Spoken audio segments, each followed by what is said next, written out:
love this song. Go All the Way, Eric Carmen and the Raspberries, 1972. Now, this is a song that in 1972 sort of escaped my radar because it was a little too poppy compared to, you know, when I was listening to stuff like this. Anyway, but heard it the other day on 3WK. I really encourage you to listen to 3WK Internet Radio. And it just grabbed me, and I thought, man, how... Like, I didn't listen to the Carpenters back then either. They were not too cool. But this killer song. Now, this is Eric Carmen, great, really talented artist, went on to still writing great songs. But learned a lot about songwriting by listening to the masters of the time. The Rolling Stones, borderline masters. The Beatles, Brian Wilson. And got great ideas from all of them. I really encourage you to read up on this, you know, Song Meanings has a great little story about Eric and this song and where it came, you know, kind of the first song he wrote. 21-year-old, heard risque lyrics in the Rolling Stones, Let's Spend the Night Together. Heard Brian Wilson do some modulations that brought you back to someplace and you didn't know you were back in the original key. Also heard that songs that he thought, man, the best part of the song is the chorus. Let's get to the chorus as soon as possible. Oh wait, let's start with a killer opening, a Keith Richards type lick, distorted electric guitars, Wally Bryson, his partner in the Raspberries. And so this song has everything. It has, you know, killer opening riff, a little blues thing, the Keith Richards kind of part, and then jazzy chords in the beginning. It opens up with this, changes keys drastically, and starts a 4-measure verse. Let's keep the verse short. A couple of chords in the key of C.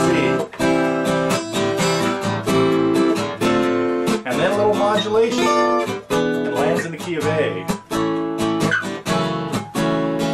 And yet this is the pop part.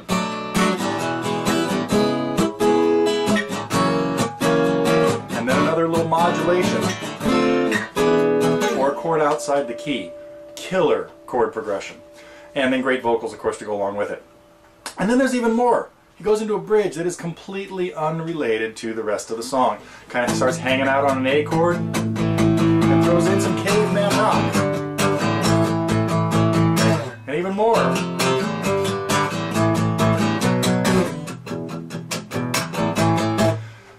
Okay. Oh! And then, cool melodic ending.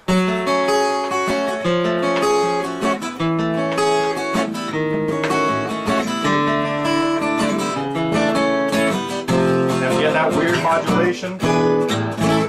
Okay, I gotta calm down. I love this song. Don't tell anybody. May not be good for general broadcasting. In any case, we're going to take a look at everything that I just talked about there. I got a couple pages of tablature. A lot of little different parts. So this is going to be broken up into a lot of parts. And then there's going to be an arrangement challenge. It's going to be for you to take the parts that I have on the pages and figure out when and where they're all going and put together your own map of the song. So that's going to be coming up a little bit later after we work through the parts. Barre chords. Actually, and even from the tablature, you might be able to get everything you need from the tab if you're up on barre chords and stuff like that. And there are a lot of them in here, and we're going to talk about playing them in a couple of different places. Rhythm, pretty simple. The main thing that we have is the rhythm guitar that Eric usually plays has this strumming pattern of an accent on 1 and an accent on the and of 2.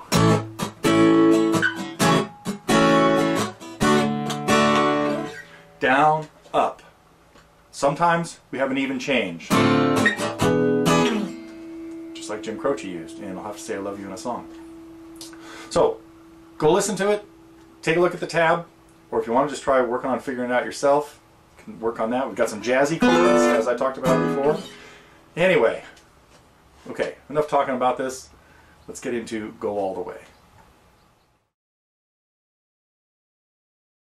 Hey, the first challenge to this song, I think, would be to identify the parts. In the last segment, in the opening segment, I mentioned a lot of different parts and a lot of different sections. So the first thing I'd like you to try to do is listen to it and listen for how you would label the parts. Intros, outros, is there a chorus, is there a bridge, is there a verse?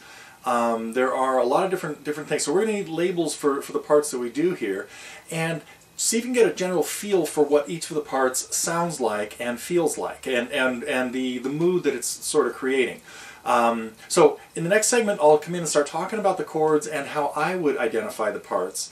But just a little brief thing I wanted to get into here would be what I would call the parts challenge. See if you can just kind of arrange this song in your head. We'll have the arrangement challenge coming up later, and we'll see how that all goes. But listen to the song a bunch of times and make a little list of what you think the parts would be. Now, you could of course take a look at the tablature that I already put out and have all the answers to that. But we'd like you to think about trying to figure out the parts first on your own. In the next segment, I will come in and show you the chords, and we'll look at really what's happening. We'll start breaking down the parts.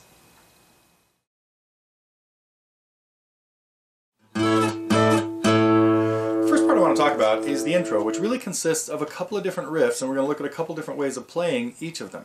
Riff 1 is just an A chord played on, you can play it on the 2nd, 3rd, and 4th strings with a partial bar at the 14th fret with an A in the bass. This is really just the notes out of this A chord barred at the 2nd, with 3 notes at the 2nd fret, moved up an octave to the 14th fret. So, and that lets us, we can move very easily from that into the suspended 4 by adding your 2nd finger on the 15th fret. So that's what I have in the first measure of riff 1. And we really want to cut those short. And then, in the next measure, so those are all on downs. In the next measure, we have an 8th rest on the down, and we catch the A chord on the up, and then both notes go down to give us a D chord, the D here and the F sharp there. So there's one of the ways of playing our opening riff.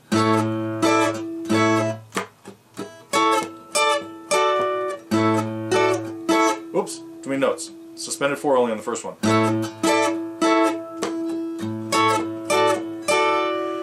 You might find it a little easier to play this down at the 9th fret in a D shape, and that's what I have the second time around. Hitting just a bass note on the first beat, so that we don't have to try to strum the 5th string and miss the 4th and hit the other 3.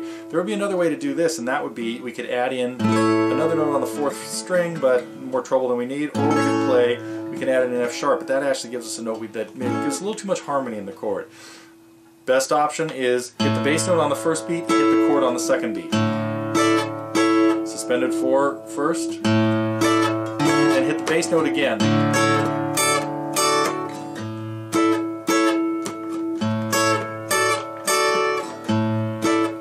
This was a very elaborate lesson on a cute punk, pop, rock.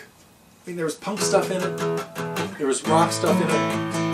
There was Rolling Stones blues sort of in it, everything, arpeggios, as I mentioned in the preview to this lesson. And the lesson I put together on it covered all of that stuff, including a couple of different challenges, parts where I gave you some hints and wanted you to go listen to them and figure them out, and then we compare notes later. So there was a parts challenge to just identify different parts, and there was even an arrangement challenge before we kind of put it all together. So if you'd like to see this lesson, it's up now, very long, a lot of different parts in this one, as sometimes happens with lessons in the Target program. The Target program is our monthly subscription program that gives you access to everything we have at TotallyGuitars, hundreds and hundreds of songs, 700 or 800 songs at this point, and all kinds of theory lessons and lots of stuff. The song is also available for an individual purchase. There are also a lot of free songs there to get you started. They're a lot less complicated than this, as I mentioned in some of the parts in this song.